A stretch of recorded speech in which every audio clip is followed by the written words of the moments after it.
예, 요즘 것들의 나라 걱정 2부 시작해 보도록 하겠습니다. 요즘 것들의 나라 걱정은 2부에서 그 다양한 사회 문제들을 다루고 있는데요. 오늘은 정신 건강에 대해서 함께 다뤄보려고 합니다.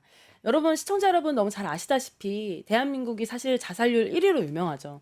근데 우리는 사실 1위라고는 많이 하는데 실제로 주변에서 아, 나 진짜 마음이 아파. 혹은 나 지금 정신적인 문제가 있어서 병원에 다니고 있어. 이런 사람은 좀 많이 못 보는 것 같아요. 그러니까 아파도 제대로 말하지 못하고 병원 있어도 좀 무서워서 가지 못하고 이런 일들이 반복되고 있는데 실제로 정신 건강은 누구에게나 발생할 수 있고 누구나 치료받아야 되는데 그러지 못한 상황들을 전문가분들과 당사자분들 모시고 함께 얘기 나눠보도록 하겠습니다. 패널분들 소개 부탁드리려고 하는데요. 이쪽부터 소개 이렇게 이어가면 좋겠습니다. 김강건님부터 소개 부탁드리겠습니다. 네, 안녕하세요. 저는 그 아주대학교 정치외교학과 3학년에 재학 중인 우울증 당사자 김강건이라고 합니다. 반갑습니다. 네, 안녕하세요. 저는 두 번째 마음 상담소의 노은정이라고 합니다. 네, 반갑습니다. 안녕하세요. 저는 심리상담사이자 사회복지사인 김은빈이라고 합니다. 반갑습니다. 아, 감사합니다. 그래도 이렇게 사실 이 주제가 사실 좀 다른 주제에 비해서 이렇게 얼굴을 이렇게 드러내고 직접 자기 얘기하는 게 좀 상당히 좀 어려운 주제인데 사실 굉장히 이제 귀한 자리 해주셔서 저 개인적으로 너무 감사하다는 말씀 먼저 드리고 시작해 보도록 하겠습니다. 사실 제가 좀 궁금한 것들이 있어요. 사실 왜냐면 우울증이란 단어는 진짜 많이 얘기하는데 실제로 우울증 당사자를 주변에서 만나고 그 얘기를 들을 기회는 잘 없는 것 같더라고요. 그래서 저는 좀 오늘 우울증으로 사는 삶, 우울증에 걸린 것은 어떤 삶의 어떤 어려움과 변화가 있는지를 좀 강건님께 좀 여쭤보고 싶어요. 실제로는 좀 어떠세요? 한국 사회에서 우울증 당사자로 산다는 거는 어떤 것들이 있나요? 일단은 우울증의 가장 큰 증상이 기능 저하거든요. 기능 저하. 네. 네. 그래서 하늘이 이게 비유적인 표현이 아니라 정말 세상이 흐려 보이는 그 증상을 겪게 돼요. 그래서 아침에 일어나지도 못하고 잠도 못 자고 그렇다고 활동적인 걸 할 수도 없는 상태에 놓이게 되는데 가장 큰 비유로는 이제 씻지도 못한다라는 비유가 있죠. 씻지도 못한다. 네. 진짜 씻는 거예요? 네, 진짜 아, 저는 그게 우울증 걸리기 전에는 비유적으로 그만큼 힘든가 보다 했는데 진짜 걸리고 나서 일주일 동안 씻지 않은 적이 있었거든요. 그래서 그 정말 우울증이라는 게 기능 저하가 너무 심각한 질병이다 보니까 사회적으로도 큰 손실이 발생할 수 있는 질병이다. 이렇게 말씀드리고 싶습니다. 언제 그러면 좀 우울증에 내가 걸린 것 같다라는 걸 좀 이제 인식하셨어요? 예, 제가 되짚어 보면은 증상은 예전부터 있었는데 그 어떤 사소한 일 때문에 정확히 기억은 안 나는데 사소한 일 때문에 병식이 생겼고 우울증에 걸렸다라고 생각하게 돼서 병원에 가게 됐습니다. 근데 그때 딱 느끼고 난 게 뭐냐면은 우울증은 정말 아무 이유 없이 오기도 하는구나. 아무 이유 없이. 네, 아무 이유 없이. 그래서 이 아무 이유 없이 올 수도 있는 질병을 빨리 찾아내고 조기에 치료하는 것이 굉장히 중요하겠구나라는 생각을 했습니다. 근데 처음에 병원에 가시기까지가 사실 대부분의 사람들이 좀 정신과에 가는 걸 좀 이제 어려워하잖아요. 그런 부분은 좀 어렵지 않으셨어요? 네, 되게 어려웠습니다. 이제 처음에도 정신과에 가봐야겠다는 생각을 좀 하긴 했었는데 선뜻 용기가 안 나더라고요. 정말 가도 될까? 가면은 이제 앞으로에 생길 불이익들 익히 들어서 알고 있었던 보험 가입 안 되고 뭐 병역 차별받고 막 이런 것들이 생각이 났는데 제가 그때는 너무 최전성기, 최중증기에 달해 있었기 때문에 안 가면 내가 진짜 죽겠다라는 생각이 들어가지고 그리고 또 주변인들도 너 왜 표정 왜 이러냐 병원 한번 가봐라 이래가지고 정말 겨우겨우 갔습니다. 그럼 우울증이 굉장히 심해진 상태가 되셨을 때 네. 간신히 이제 병원에 네. 가시게 된 거네요. 그 병원 의사 선생님이 왜 이렇게 너무 늦게 왔냐라고 말씀을 하시더라고요. 그래서 이게 우울증이라는 게 초기에는 분명히 진단이 잘 돼서 치료를 할 수 있으면 빠르게 낫는 편인데 저 같은 케이스로 이제 중증으로 넘어가게 되면은 만성으로 이어지는 경우가 많아서 빠른 진료와 발견이 중요한 질병입니다. 근데 아무래도 이제 그런 장벽이 있다 보니 빠른 어떤 진단이나 치료에 접근하기 좀 어려운 그런 상황에 놓이게 되나 보네요. 그럼 병원에 가면 또 어떤 치료가 좀 이렇게 진행이 되나요? 일단 가장 기본적으로는 제가 다니는 병원 기준으로는 CBT라고 해서 인지 행동 치료라고 해서 심리 상담하는 정신요법을 한 20분 정도 하게 됩니다. 그걸 하게 되고 그 뒤로 이제 약물 조정 시간을 해서 약물을 조정하게 되고 그 약물을 받아가지고 퇴원하는 이렇게 내원하는 치료를 저는 받고 있는데 이제 문제가 뭐냐면은 이것도 어쨌든 건강보험에서 처리를 해줘야 한단 말이에요. 그래서 시간이 정신과 치료는 시간이 길다 보니까 한 번 갈 때마다 의료 수가가 굉장히 높게 나옵니다. 내야 되는 금액이. 네, 예. 금액이. 그래서 한 번 갈 때마다 거의 4, 5만 원씩 쓰고 오기 때문에 이것도 또 나름대로 부담이 될 수 있겠더라고요. 경제적 부담이 그럼 상당하겠는데요. 네, 맞습니다. 그럼 한 달에 이렇게 진료 보고 약값으로 받는 게 한 달에 어느 정도 그럼 드는 거예요, 대략? 이게 그것도 케이스마다 다른 그죠, 면인데 그죠. 저 같은 경우에는 2주일에 한 번 병원을 가거든요. 2주일에 한 번 병원에 가다 보니까 한 달에 거의 10만 원 정도 네, 병원비로만 쓰게 됩니다.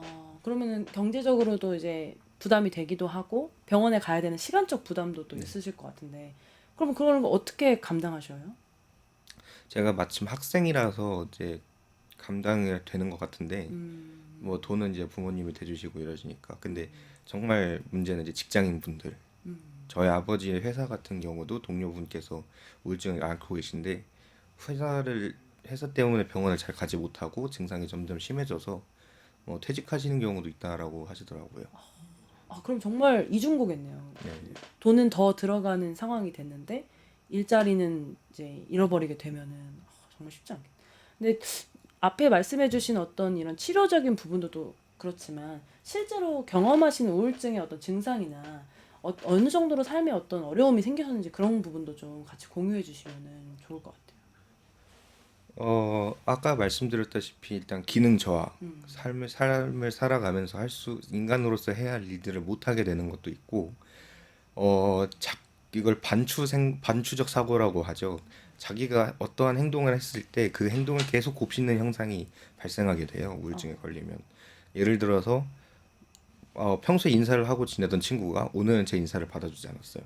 그러면 일반적인 사람이면은 그럼 오늘 그런가 보다, 뭐 못 봤나 보다 생각하겠지만 이게 우울증이나 강박장애를 가진 사람 같은 경우에는 내가 못나서 그래, 내가 싫어서 그런가 보다.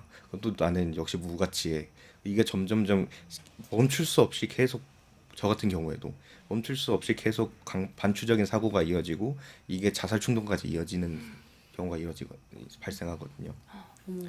정말 사소한 것 하나만으로도 쉽게 불안해하고 쉽게 좌절하고 무가치함 느끼는 게 정말 제 안에 다른 제 자아가 생겨서 저를 계속 공격하는 느낌이 들어요. 그럼 일상생활이 사실 어려우실 것 같아요. 네, 예. 맞습니다. 그래도 학교 생활이나 이런 거에는 어려움 없으셔요? 많습니다. 아, 저도 이제 지금은 좀 나아져서 15학점을 듣고 있는데 우울증 정말 심할 때는 휴학을 고려했었고 휴학했을 때는 사회와 단절될 것 같다라는 두려움 때문에 12학점으로 최소 학점이 12학점으로 듣고 수업도 거의 안 나갔습니다. 교수님께 양해를 구하고 그래서 학점도 2점대로 받는 정말 안타까운 학기를 보내가지고 네, 그런 안타까운 시기절이 있었습니다. 그래도 최선을 다했네요. 안 버텼으니까. 네. 그러니까요. 그것만으로도. 정말 또 이제 또 다른 하나 또 궁금한 점은 이게 저희가 이제 병원을 늦게 가는 이유가 실질적으로 나에게 뭔가 사회적인 인식이나 압박이 올까봐라는 상상을 많이 하게 되잖아요. 근데 실제로 이제 병원에 다녀오신 뒤에 그런 어떤 경험이나 그런 걸 좀 느끼신 적이 있어요? 이제 가장 큰 거는 아무래도 전 남자다 보니까 공익이나 이제 병역 문제에 대한 차별이 굉장히 크죠. 병역 문제에 대한 차별. 네.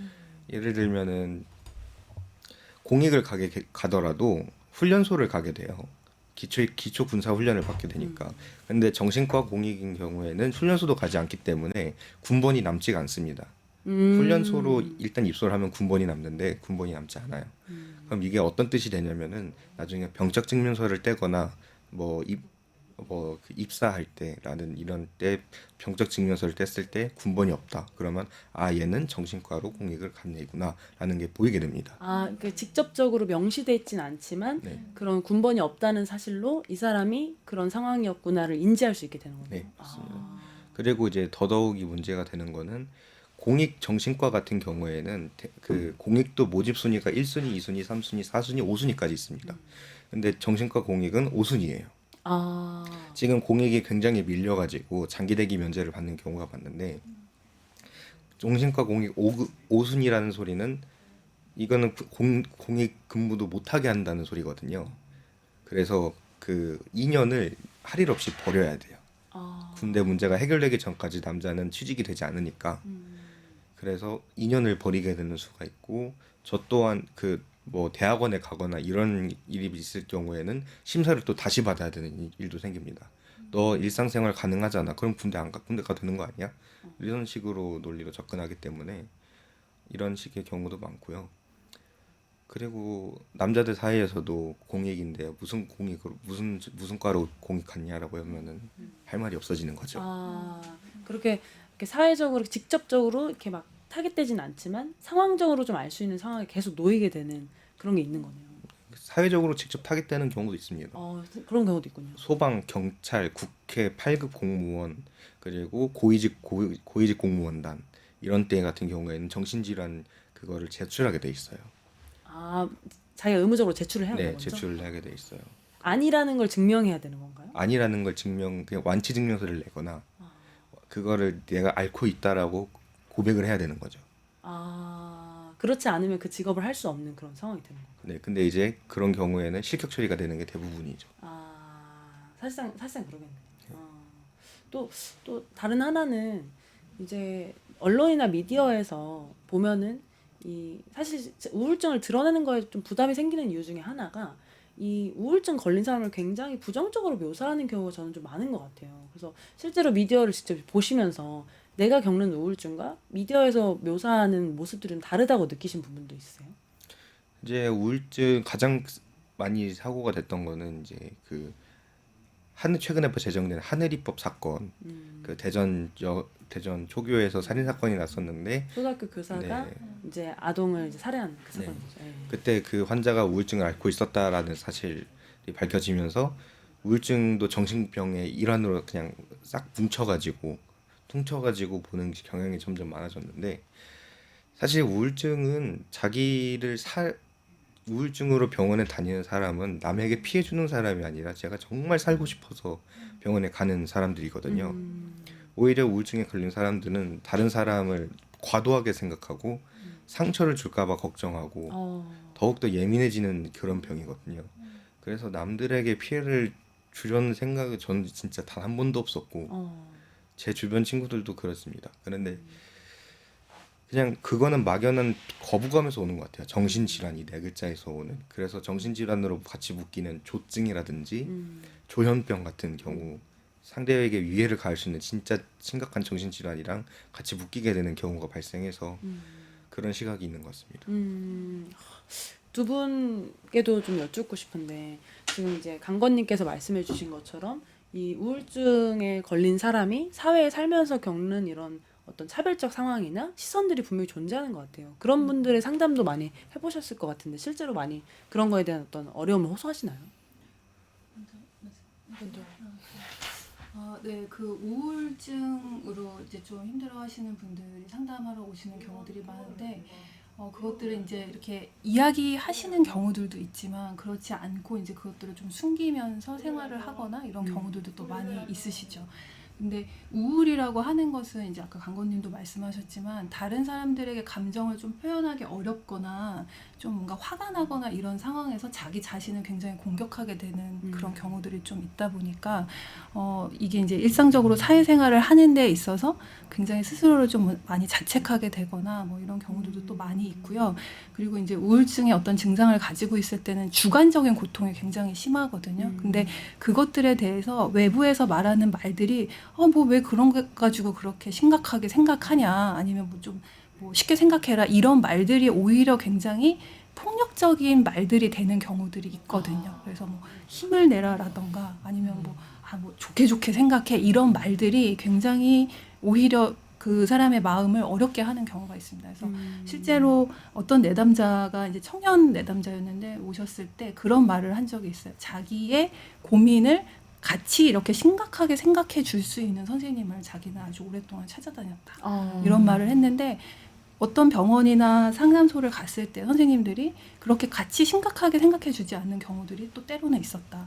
이런 얘기들을 하시더라고요. 네. 근데 저는 방금 그 말씀해주신 얘기 들으면서 우울증은 어떻게 보면 자기 자신에 대해서 더 이렇게 네. 깊게 들어가는 그런 네. 그런 어떤 부분이 있다고 하시는 걸 보면 사실 적절한 치료를 받지 않으면 계속 자기 자신을 어떻게 보면 이제 찌르고 아프게 할 수 있는 네. 게 되는 것 같은데 적절한 치료가 더 빨리 되지 않으면 더 위험한 거 아닌가요? 그렇죠, 맞습니다. 그래서 사실은 이런 우울증에 대해서 또 우리가 또 드러내놓고 이야기하는 게 되게 필요하다고 생각을 하는 게요.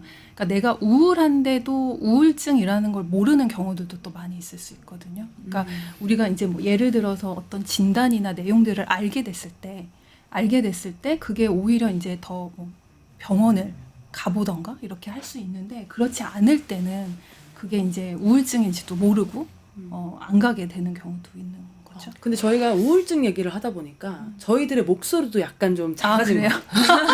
그런 시선부터 벗어나야 된다. 더욱더 적극적으로 크고 그래요? 밝게 몇 개까지는 아니지만 네. 큰 목소리로 제 목소리가 좀 우울증을 병원을 가기 어렵게 만드는 요인 중에 하나 전 가족이라고 생각해요. 가족. 저는 청소년 상담을 주로 하는데 그 청소년들한테 유행하는 단어가 패션 우울증. 패션 우울증. 맞아요. 내가 진짜로 실제로는 우울해서 치료를 받아야 됨에도 불구하고 이제 친구들이 보기에는 쟤 쇼하는 거야 이렇게 보는 거죠. 그거를 친구들뿐만 아니라 가족이 그렇게 생각을 하기 때문에 이 아이가 치료를 받아야 될 때 정확할 때를 놓치고 이거는 청소년기 누구나 겪는 일이야 혹은 청년기 누구나 겪는 일이야 너 좀 왜 이렇게 의지가 약해 너 조금만 더 힘을 내봐 뭐 이런 식으로 대응하기 때문에 실제로 치료 시기를 많이 놓치는 것 같아요. 근데 이게 사실 저는 좀 일반적일 것 같아요. 왜냐면 이것도 저는 좀 우울증에 대한 이해가 낮아서 부모님들 역시도 그렇게 좀 표현하시는 부분이 많을 것 같은데 가족에게 들은 말이 사실 굉장히 크게 다가오잖아요. 사실 밖에서 들은 말보다. 근데 내가 우울증이 있는데 엄마한테 얘기했더니 별것도 아니고 유난한다 이러면 굉장히 큰 가슴에 이제 아픔으로 남을 것 같아서 그런 분들이 진짜로 좀 듣고 병원이나 이런 걸 가는 걸 좀 기피하게 되시는 거 아닐까? 좀 그런 생각이 들어요. 근데 강건님은 어떠셨어요? 부모님께서 이런 우울증이라는 거를 좀 이렇게 얘기하거나 이렇게 같이 하셨을 때 어떤 이렇게 좀 저는 이제 처음엔 숨겼습니다. 병원에 가는 거를. 한 달 정도 숨기다가 이제 말씀을 드렸죠. 저 우울증 진단 받았다. 병원에 먼저 간 다음에 보는 게 말씀드린 거예요? 네. 그랬더니 이제 처음에는 받아들일 수 없다라는 그런 반응이셨어요. 너가 뭐가 부족해서 우울증에 걸리냐? 너 정도면 행복하게 산 거 아니냐? 이렇게 말씀을 하셨는데 저는 이제 너무 크게 다가온 거죠. 나는 아프면 안 되나? 이렇게 다가왔었는데 그 이후로 이제는 저희 부모님은 그래도 저를 잘 믿어주시는 편이셔가지고 저희 부모님도 우울증 걸린 게 처음이시니까 자식이 처음엔 그렇게 대처를 하셨다가 그 뒤로는 괜찮아지셔가지고 병원에 잘 다녀라, 약 끊지 말고 먹어라라고 요새는 잘 이해해 주십니다. 근데 이렇게 지지를 해주는 가족들도 있는데 치료 기간이 길어지는 경우에 뭐 예를 들어서 내가 병원에 이제 가야 되는데 내가 돈이 없어서 부모님께 돈을 달라고 했는데 그 약 조금 걸으면 안 돼? 이러는 부모님도 계세요. 네, 맞아요. 그걸 꼭 먹어야 네가 힘을 낼 수 있는 거야? 이렇게 반응을 하셔가지고 또 말을 못하고 치료를 받으러 못 가고 이제 상담을 받으러 오는 친구들도 있거든요. 그래서 이게 우울증에 대해서는 당사자뿐만 아니라 가족이 모두 다 이게 오래 갈 수도 있고 같이 견뎌줘야 되는 병이라는 걸 확실히 알아야 되는 것 같아요. 근데 사실 이 아까 말씀해주신 것처럼 치료를 받으려면 경제적 시간적인 게 있어야 되잖아요. 그래서 가족분들 입장에서나 본인 입장에서도 경제적 지원이 좀 필요할 것 같은데 정부나 시에서 이런 걸 좀 보조해주고 이런 게 있나요? 이제 제가 경기도에 거주하고 있는데 경기도 같은 경우에는 마음 지원 사업이라고 해서 정신과 일정 금액을 지원해주는 사업이 있는 걸로 알아요. 근데 이제 그 액수가 턱없이 부족하고 경기도에 2년 이상 거주해야 한다라는 단서가 붙어 있어서 저는 이제 지원을 받지 못하고 있습니다. 근데 말씀해주신 것처럼 이게 우울증이라는 게 이렇게 뭐 일주일만 치료해서 이제 되는 그런 병이 아닌 거잖아요. 그렇죠? 보통 이제 어느 정도 이렇게 치료 기간을 가지게 되나요?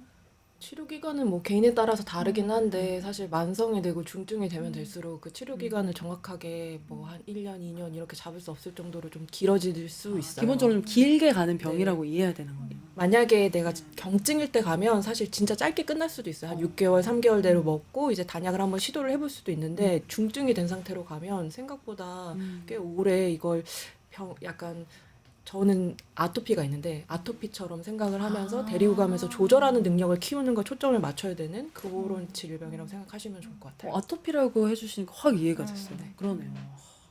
저희 그 병원 선생님도 제가 직접 물어봤어요. 이거 약 얼마까지 먹어야 되냐라고 했는데 표정이 안 좋아지더라고요. 그래서 강건 씨 같은 경우에는 평생 먹어야 할 수도 있다고 직접 얘기를 하시더라고요. 제가 그 진단명이 하나가 더 있는데 PDD라고 지속성 우울 장애가 있거든요. 2년 이상 만성된 우울 장애인데 이런 경우에는 정말 평생 먹어야 할 수도 있습니다. 이런 얘기 들으면 정말 정책적으로 정신 관련된 것들을 이제 지원해주는 정책들이 좀 많이 필요하겠다 생각이 많이 들어요. 저 궁금한 게 사실 이렇게 주변에 우울증 얘기는 하지만 주변에 직접 만나지 않다 보니까 국내에 얼마나 많은 우울증 경험자가 있는지 좀 이렇게 와닿지가 않은데 우울증을 경험한다고 하는 사람들이 통계적으로 얼마 정도나 있을까요? 그 2022년도에 발표에 따르면은 우울증 진단을 받은 사람만 100만 명이 지금 넘었다고 해요. 100만 명이요? 네. 진단 받은 사람? 네네, 진단받은 사람이 100만 명이 넘어가지고 그때 정부에서 어떻게든 이걸 해결을 해보겠다라고 이제 정책적인 개입을 하려고 했는데 치료의 개입보다는 어쨌든 심리 상담을 제공해주는 쪽으로 정책 개입을 한 상황이긴 하죠. 그런데 100만 명이 진단이면 네. 진단은 병원에 가야 되는 거죠. 맞아요. 네, 그러면 실제로. 이 장벽 때문에 못 가고 우울감을 분명히 느끼고 있지만 가지 못한 분들까지 생각하면 포함하면 굉장히 많겠죠. 굉장히 많은 네, 수가 네, 지금 네, 이러고 그렇죠. 있는 거네요. 맞습니다. 거기다가 35.9%가 2030 청년층이니까 네. 저 어린 나이에 이제 우울을 경험하는 친구들이 굉장히 많은 거죠. 아, 그럼 네. 우울증에 걸린 진단받은 분 중에 2030 부분들이 30%가 넘는. 네, 네, 네. 그렇습니다. 그럼 실제로 상담하면서 만나시는 분들도 좀 이렇게 젊은 분들이 많으세요? 네, 그렇죠. 저희도 2030이신 분들이 좀 많이 오는데 20보다는 이제 저희는 좀 30대나 20대 후반 이런 분들이 많이 오시고요.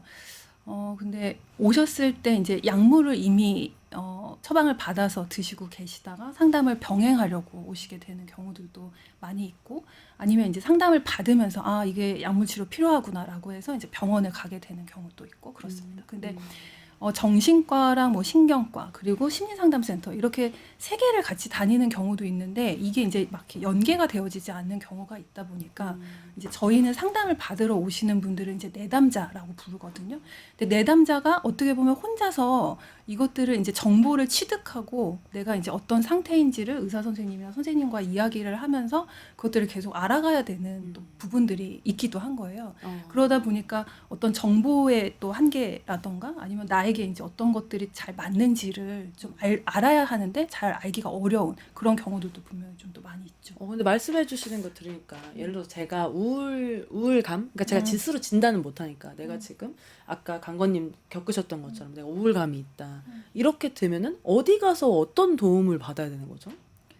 뭐 우울감이 있을 때 이제 그게 어느 정도인지에 따라 좀 중요하거든요. 그래서 이게 뭐 2주 이상 됐는지 아니면 뭐 주관적 고통이 얼마나 심한지 또 그리고 뭐 식욕이나 성욕이나 아니면 잠을 자는 것이 얼마나 나에게 영향을 뭐 주고 있는지 뭐 이런 여러 가지 것들을 좀 진단을 하게 되는데요. 뭐 병원을 처음에 갈 수도 있고요. 아니면 심리상담센터에서 우리가 이제 좀 간단하게 어떤 검사를 하거나 아니면 뭐 풀배터리 검사를 하거나 이런 검사들을 통해서 또 뭐 이 우울이 어느 정도인지를 또 볼 수도 있고 그렇습니다. 저는 도움 요청 자체가 중요하다고 생각을 하거든요. 도움 요청이란 단어를 써요. 도움 요청. 네, 그래서 실제로 내가 전문적인 도움을 받아야겠다라는 감각이 들면 자기한테 가장 편한 곳에 가시면 된다고 생각해요. 정신과도 좋고 심리상담도 좋고 어디든 괜찮거든요. 우선 가는 게 중요해요. 사실 그런 생각을 좀 못하는 것 같아요. 그 무슨 말이냐면 내가 마음에 우울감이 있을 때 저가 만약 그런 상황에 처하면 친구들이랑 술을 마시지 않을까? 그래서 말씀하신 어떤 병원이나 심리센터를 가야겠다는 생각보다는 뭔가 술이나 지인들을 통해서 먼저 얘기를 해보고 강건님 말씀하신 것처럼 일상에 정말로 지장이 있게 되면 좀 두려울 것 같아요. 아, 내가 지금 병원에 가야 되나? 병원에 가면 기록이 남는다는데 어쩌지? 이런 문제들이 좀 생길 것 같은데 맞아요. 이럴 때는 어떻게 해야 될까요? 지금 딱 말씀하신 병원에 가야 되나 그 시점이 이제 전문적인 네, 도움 맞아요. 요청을 하는 시기예요. 그걸 네, 또 네. 동기라고도 이야기하는데 치료에는 동기가 제일 중요하거든요. 동기 없이 내가 조금 우울하고 아직 나는 뭐 치료받고 싶지 않은데라고 할 때 친구들이 가라고 해봤자 도움이 별로 안 돼요. 내가 이제 병원에 가야 되는 것 같아라는 그 느낌이 들 때 그런 느낌이 든다면 어디든 심리 상담도 좋고 병원도 좋으니까 어디든 가보시는 게 좋아요. 그리고 오히려 내가 그 진단을 받기가 그러니까 진단을 받는 게 걱정이 돼서 안 가시는 분들이 의외로 많거든요. 많을 것 그러니까 같아요. 내가 생각했을 때 내가 우울감이 있는 것 같고 우울증인 것 같은데 그거를 병원에 가거나 센터를 가서 정확하게 내가 우울이라는 걸 알게 되면 내가 굉장히 처음에 충격을 받을 것 같기도 하고 그게 좀 무섭기도 하고 그래서 사실 처음에 그 문을 두드리는 그러니까 아까 말씀하신 것처럼 그 도움을 요청하는 그게 되게 어렵게 느껴질 때가 있거든요. 근데 그것은 가보는 게 굉장히 중요하다고 생각이 들고요. 또 막상 이렇게 치료를 시작을 하고 또 내가 조금씩 바뀌어지거나 조금 더 편하게 느껴지는 부분들이 나한테 이렇게 느껴지면 이게 그렇게까지 너무 무섭고 어려운 게 아니구나라는 거를 아는 게 되게 중요한 것 같아요. 네. 이 방송을 보시는 시청자분들 중에서도 뭔가 우울감이 말씀해 주신 것처럼 이제 단기간에 좀 우울해 이게 아니라 지속적으로 우울감을 느끼고 뭔가 일상에서 문제가 있어서 병원 가봐야 되나? 라는 생각이 드셨다면 주저하지 마시고 가까운 데 있는 어떤 병원이나 심리상담센터에 가서 적절한 도움을 좀 요청해 보시면 좋을 것 같아요. 그리고 오늘 저는 아까 부모님 얘기 들으면서 사실 주변에서도 뭔가 이제 인지하게 되는 경험이 있잖아요. 이 친구 좀 우울한가? 이 친구 지금 힘든가? 그때는 좀 어떻게 이런 뭐 제안이라고 해야 될까요? 그럼 어떤 식으로 그 동기에 가깝게 다가갈 수 있게 해줄 수 있을까요? 근데 굉장히 조심스러운 문제인 것 같아요. 네. 강건님 만약에 친구가 나는 별로 우울하지만 병원에 갈 생각이 없는데 병원 한번 가보는 게 어때? 라고 하면 어떤 느낌 드실 것 같아요? 제가 우울하지 않는데요. 우울하다고 조금 느끼고 있는데 주변 친구가 사람들이 그렇게 얘기를 하면 저는 안 갈 것 같아요.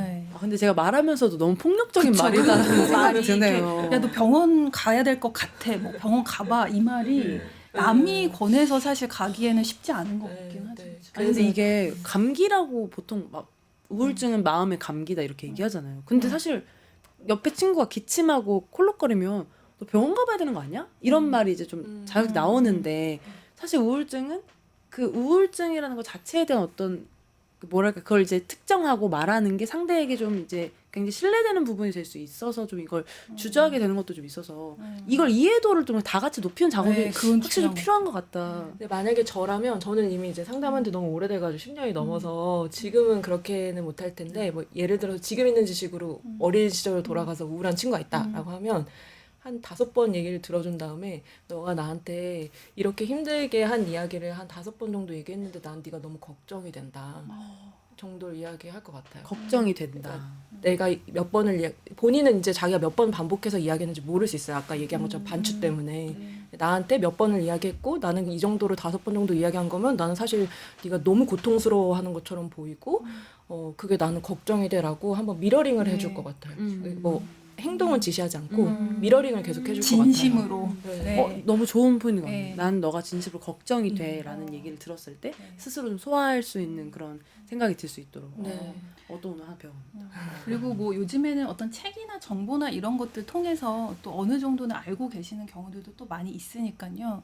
그런 것들을 좀 이야기할 수 있는 건 되게 필요한 것 같고 또 저는 청소년들이 이렇게 자기가 알아서 전화를 해서 이렇게 정신과를 간다던가 막 상담센터를 찾아가는 경우도 좀 많이 본 것 같거든요. 그래서 그런 것들도 좀 한번 생각해 보면 좋을 것 같습니다. 스스로 이렇게 예. 직접 알아서 가는 경우가 네, 있군요. 그러니까 부모님이 뭔가 도움을 주지 않아서 네이버에서 검색을 해서 자기가 병원에 가서 이렇게 진단을 받고 이런 약을 이렇게 처방받고 이런 청소년들도 또 생각보다 많이 있더라고요. 청소년 잘 아시지만 조금 복잡한 문제가 있어요. 네. 왜냐하면 의료법상으로는 청소년의 단독 치료를 거부할 수는 없어요. 근데 이제 정신과 약물 복용이 자칫 잘못하면 과다 복용할 수 있는 위험이 있어서 되도록 초지는 부모님 동행을 원하기는 해요. 병원마다. 그래서 만약에 단독 진료를 원하면 본인이 직접 단독 진료가 가능한 곳을 알아봐야 되는 좀 어려움이 있기는 해요. 근데 병원으로 바로 이렇게 가게 되면 말씀하신 이런 좀 어려움이 있는 것 같아요. 저에게 있어서 병원은 특히 정신 관련해서는 뭐가 남거나 뭔가 본격적인 치료가 나에게 이제 오기도 하고 뭔가 약을 먹게 되는 그런 경험이 있어서 좀 더 장벽이 좀 이렇게 높은 것 같은데 오히려 그러기 전에 좀 뭔가 좀 더 이렇게 좀 이 현상을 좀 고백하고 진단을 할 수 있는 좀 기회가 있으면 너무 좋지 않을까. 근데 저는 그런 부분이 좀 상담에서 좀 그런 역할을 해줄 수 있지 않을까 좀 그런 생각 드는데 실제로 그런 목적으로 좀 이제 찾아오시는 분들도 많으신가요? 근데 상담을 오시는 분들 중에는 그 상담에 대해서, 그러니까 상담을 진행하면서 뭔가를 다루고 싶은 어떤 이슈가 이미 있는 경우들이 있어서, 그러니까 심리적으로 좀 많이 힘들거나 어려운 내용을 가지고 오는 경우들이 있는 거죠. 그러니까 이미 이제 이걸 병식이라고 해서 내가 어느 정도 괴로운지를 좀 아는 경우들도 생각보다 좀 많이 있고요. 그렇지 않은 경우에는 내가 힘들기는 힘든데 뭐 때문에 힘든지는 사실 잘 모르겠어서 오시는 경우들도 있고 그렇습니다. 아, 네. 이게 단계별로 이 차이가 있으시죠? 네, 그렇죠. 그래서 그거를 구별하는 것도 되게 중요한 것 같아요. 그러니까 중증이라고 이제 뭐 저는 사실 이게 뭐 너무 병리적이거나 뭐 정상 뭐 이런 걸로 나누는 걸 그렇게 좋아하지는 않는데요. 그러니까 우리가 정말 우울감으로 지나가는 어떤 정도로 경험을 하게 되는 경우가 있을 수 있고, 그게 너무 괴롭거나 힘들어서 어떤 뭐 사회생활이나 이런 것들이 어려운 정도도 있는데, 이것들을 좀 이렇게 세밀하게 나누어서 다루는 것도 되게 좀 필요한 거겠죠. 네. 강건님은 이제 병원도 가보셨잖아요. 병원에서 이제 약도 드셔보시고 또 다른 식으로 또 치료를 또 해보신 부분들이 있어요? 이제 학교에서 지원하는 이제 무료 정신 상담 센터가 있어서 교내. 네, 교내에 거기를 이용을 했었습니다. 실제로 경험해 보시니까 어떠세요? 이제 아무래도 병원은 상담 시간이 짧을 수밖에 없어요. 저희 병원이 굉장히 상담을 길게 해주는 병원인데도 불구하고 20분 정도밖에 하지 못하니까 그 20분 내로 상담이 부족하거든요. 이제 그러고 나서 조금 더 이제 재활이라든지 마음의 재활, 그리고 힘들었던 것들을 털어놓기에는 교내 상담센터가 굉장히 유용했었죠. 아, 그러니까 병원에서는 어쨌든 상담할 수 있는 시간이나 환경이 좀 부족하니까 또 다른 심리 이런 관련해서 도움을 많이 받으신 거네요. 네. 아, 그럼 지금도 좀 이렇게 지속적으로 받으셔요? 그게 근데 이제 그게 한 학기당 8회로 아, 제한이 있군요. 제한이 있어가지고, 그리고 한 번 받으면은 그 지원 순위가 후순위로 떨어져요. 아, 그러니까 원할 때 계속 이제 받을 수 있는 게 아니라 네. 8회로 제한이 돼 있고 한 번 받으면 또 뒤로 순위가 밀려나는 네. 그런 게 있네요. 네. 아, 근데 좀 그거는 예. 예.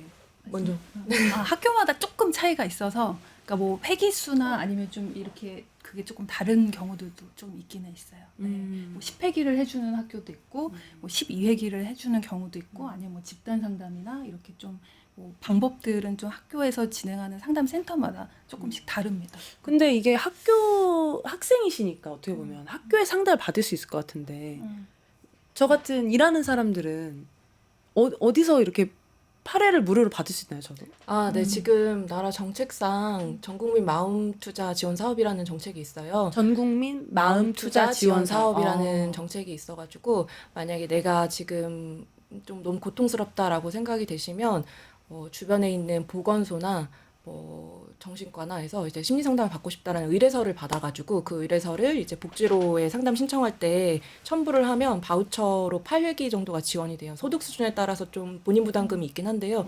최대 많으면 24,000원이거든요, 1회당.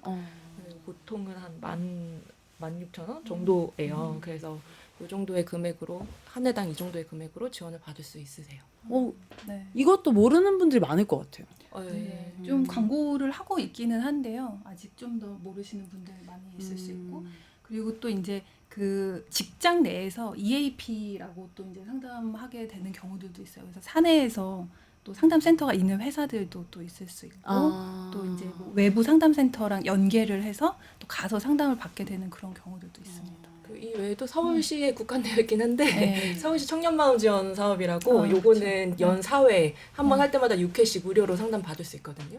아, 한 번에 6회를 받는데 그걸 4회 할 수 있나요? 네네네. 신청할 수 아, 있어요. 그럼 24번의 상담을 무료로 받을 수 있는 거예요? 네. 이건 네. 청년만 해당하나요? 네, 네. 만 19세에서 만 39세까지 가능하시더라고요. 아, 네. 요즘 것들에게 가능한 걸리면 다 네. 가능합니다. 서울 시민 경기도는 경기도는 아까 얘기한 그 정책으로 하는 것 같아요. 경기도는 상담 지원을 해주는 건 아니지요. 그건 이제 병원 진료비 지원. 병원 진료비 지원. 그리고 이제 상담 심리 검사 비용까지. 아, 심리 검사 비용. 상담 비용은 지원해주지 않군요. 제가 모를 수도 있는데 이제 아. 일단 없는 걸로 압니다. 아, 아마 경기도 지자체마다 계시는지. 사업이 어느 정도 네. 있으니까 있을 수 있을 것 같아요. 아, 그러네요. 그래도 오늘 어쨌든 국민이면은 8회 정도는 상담을 받을 수 있는 이제 자기 부담금이 있더라도 할 수 네, 있다는 게 네, 있으니까 네. 시청자분들께서도 혹시 마음에 우울감이 있거나 뭔가 내가 지금 좀 병원 가기 좀 부담스러운데 이런 어떤 그러니까 진입의 어떤 한 포인트로서 생각해 보실 수 있는 부분들이 되실 것 같아서 직접 한번 찾아보시고 방문해 보시는 것도 너무 좋을 것 같습니다. 네. 어, 그리고 약간 어떤 직업군의 그 상담이 또 가능한 경우들이 있거든요. 직업군요. 예, 예. 그래서 뭐 예를 들어 예술인 복지재단이라던가 아니면 뭐 한국콘텐츠진흥원에서 뭐 연예인을 준비하는 뭐 방송 예술인을 위한 뭐 심리 상담이라던가 이런 것들이 좀 무료로 받으실 수 있는 좀 직업군에 관련된 것들이 좀 있어요. 찾아보면 저도 이제 그 재단법인 비치나라고 거기서 이제 젊은 청년들을 위한 예술인을 위한 집단 상담 진행을 하고 있는데요. 이런 것처럼 좀 찾아보시면 의외로 이제 이렇게 연계되어져 있는 어떤 좀 혜택을 받을 수 있는 것들이 있습니다. 네. 그래서 오늘 저는 좀 이제 들으면서 이제 많이 느낀 게 이렇게 우울증이라는 단어, 자살률이라는 단어는 굉장히 많이 쓰지만 실제로 우울증에 대한 이해도는 좀 낮고 그리고 당사자도 낮지만 가족이나 우리 주변에 있는 사람들도 좀 우울증에 대한 어떤 마음 건강에 대한 이해도가 많이 낮다는 좀 생각이 많이 들어요. 그래서 이런 것들을 좀 환기하고 좀 우리 사회가 좀 이렇게 좀 마음 건강에 대해 잘 대처하는 사회가 되려면 어떤 식으로 좀 변화가 좀 필요할까요? 어떤 것 같으세요? 아 너무 어려운 질문. 저는 우선 그 굉장히 심리 상담이 사실 정신과보다는 문턱이 낮을 수 있어요. 왜냐하면 정신과는 어쨌든 낙인에 대한 걱정이 있기 때문에 그것도 좀 고민이 되는 부분인데 심리 상담 같은 경우에는 그래도 최근에 좀 사람들이 많이 쉽게 접하게 되면서 좀 찾아가라는 경향성이 있거든요. 그래서 이걸 지금은 뭐 본인 부담금도 있고 의뢰서도 발급해야 되고 좀 어려운 절차로 되어 있잖아요. 이게 지역에서 쉽게 접근할 수 있게 누구나 본인 부담금 없이 문턱 없이 접근할 수 있는 정책으로 좀 제한이 될 필요가 있다라고 생각을 해요. 문턱 없이 좀 먼저 진입할 수 있는 어떤 네네. 상담 심리센터나 이런 것들이 잘 됐으면 본인 좋겠다. 부담금 없이 이제 의뢰서도 없어도 되고 그냥 내가 조금 나 무슨 고민이 있어. 그냥 작은 스트레스 연애 상담도 좋으니까 내가 고민이 있을 때 우리 동네에 있는 상담센터 가서 저 상담 받고 싶은데요라고 얘기하면서 스트레스를 좀 해소할 수 있는 그런 가벼운 창구들부터 뭐 그것도 좀 심각한 스트레스도 얘기할 수 있고요. 그런 장들이 우리 동네, 우리 지역에 마련이 되어야 한다고 생각해요. 너무 좋네요. 네. 저는 방송이나 이렇게 미디어에서 보이는 이런 정신건강에 관련된 내용들이 너무 자극적이거나 특정 어떤 부분에 대해서만 다루는 거는 좀 조심해야 될 필요가 있다고 생각합니다. 왜냐하면 분명히 우리가 취약한 순간이 있고 뭐 우울한 순간이 있고 또 그게 사람들마다 많이 다를 수 있는 어떤 부분들 중에서 자극적인 장면들을 뽑아서 그것들을 굉장히 그 사람의 정체성으로 이렇게 그러니까 그 병명을 정체성으로 사용하는 거 있잖아요. 그거 굉장히 조심해야 되는 부분이라고 생각을 하거든요. 그 병은 그 사람이 뭐 병이라는 말을 써서 좀 죄송합니다만 그렇기 때문에 그런 것들을 너무 자극적으로 보여주는 이런 방송 콘텐츠들은 좀 지양해야 될 필요가 있다고 생각이 들고 그리고 자꾸 뭔가 막 바뀌거나 더 좋아져야 된다 막 이런 식으로 그 이렇게 대하는 어떤 태도들 이런 것들도 좀 조심해야 된다고 생각이 들어요. 너무 맞는 말씀이세요. 강권님께서 생각하시기에도 좀 이런 것들이 좀 바뀌어야 우울증에 대한 인식이나 또 이런 치료나 어떤 장벽들이 낮아질 것들 어떤 것 좀 생각하신 거 있으셔요? 저는 이제 당사자로서 말씀드리면은 우울증을 그냥 병 그 자체로 봤으면 좋겠어요. 그 사람의 특징이나 성격의 문제로 보는 게 아니라 네. 그래서 아니 우리가 감기 걸리는 게 그 사람의 문제는 아니잖아요. 그렇죠. 그래서 그 감기 걸리는 것 마냥 아니 내가 아프다는데 내가 병원에 갈 수 있는 건 당당한 권리 아닌가. 이런 사회 풍토가 좀 퍼져야 한다고 생각을 해요. 네. 이게 선결되지 않고서는 정신과 진료비를 지원을 하든 정신 상담을 지원하든 이게 지원을 아무리 한다고 해도 가지 않으니까 문제는 계속 터져 나오게 돼 있거든요. 결국에는 자기도 자기 병을 부끄럽게 만드는 이 사회 풍토가 잘못됐다고 생각을 해요. 너무 맞는 말씀. 저는 진짜 방금 들으면서 느낀 게 이 우울증에 대해서 좀 정확하게 알려주는 어떤 공익 광고나 공익 활동이 훨씬 많아져야겠다 이런 생각도 들고 말씀해주신 것처럼 그런 장벽이 낮춰진 동네에 있는 심리상담소도 정말 많아져야겠다는 생각도 들고 우리 서로도 말한 것처럼 제가 감기 걸렸다고 제가 감기 원상 뭐 네, 그쵸. 감기인으로서 평가받는 게 아니잖아요. 근데 우리는 유독 그런 우울증이라는 어떤 병에 대해서 너무 그렇게 생각하는 거 아닌지 네. 그런 생각이 많이 드는 것 같아요. 그래서 되게 좋은 얘기라고 생각을 하는 게 우리가 특정 어떤 뭐 암 환자한테 아프지 않다고 생각해. 뭐 정신적으로 이런 얘기 하지 않잖아요. 않죠. 그러니까 아까 이제 병으로 생각하는 게 중요하다라고 하는 게 딱 그런 의미인 것 같거든요. 이게 내가 마음 먹는 거랑 이렇게 생각할 수 있는 게 아니라는 또 얘기기도 한 거죠. 네. 너무 맞습니다. 오늘 그래서 이런 우울증에 대한 얘기 한번 나눠봤는데요. 마지막으로 못하신 얘기들 있으면 한 번씩 돌아가면서 얘기하고 마무리하면 좋을 것 같습니다. 강원님 먼저 혹시 오늘 방송 어떠셨어요?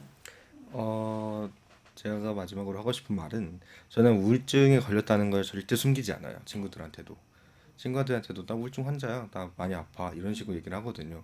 근데 이렇게 해서 제가 정신과에 보낸 친구만 한 트럭이에요.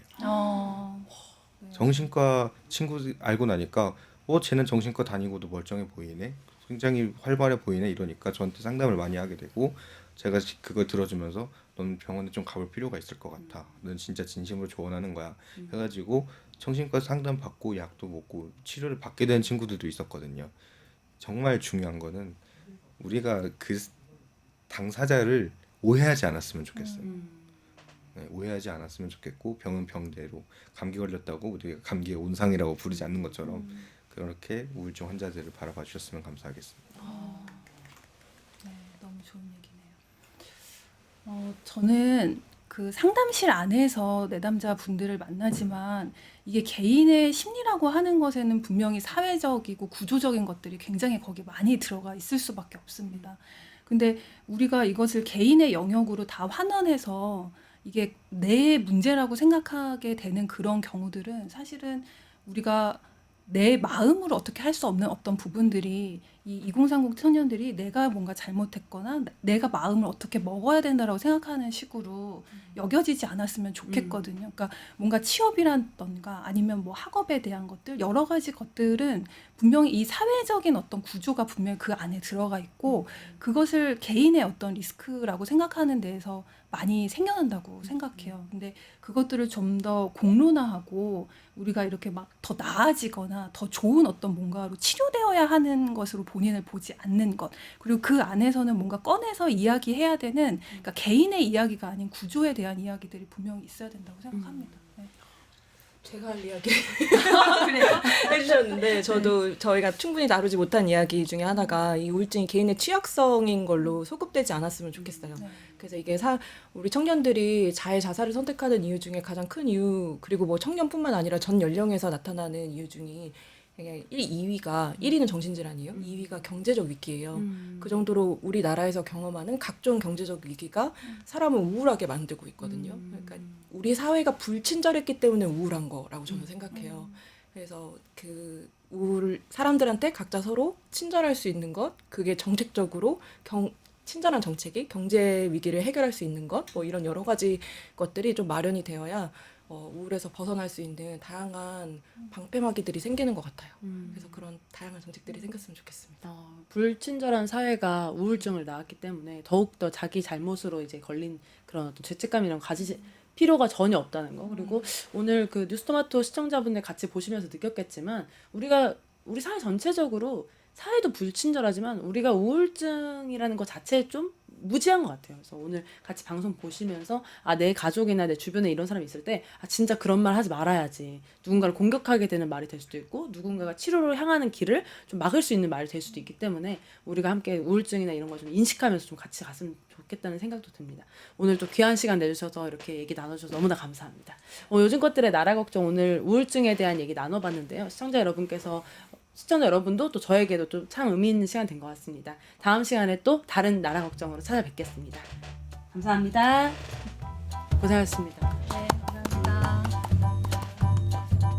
뉴스토마토가 12.3 내란을 막아낸 시민영웅 1000명 찾기 프로젝트를 진행합니다. 내란을 막고 탄핵 소추를 이뤄낸 시민영웅 1000명을 찾아내 대한민국 민주주의의 역사로 기록하고 시상의 본보기로 삼음으로써 민주주의를 더 널리 확산하기 위한 프로젝트입니다. 이 과정에 직접 참여했거나 참여자를 추천해 주실 분들은 우측 제보하기 QR코드나 아래 메일로 추천 및 제보해 주세요. 많은 참여 바랍니다.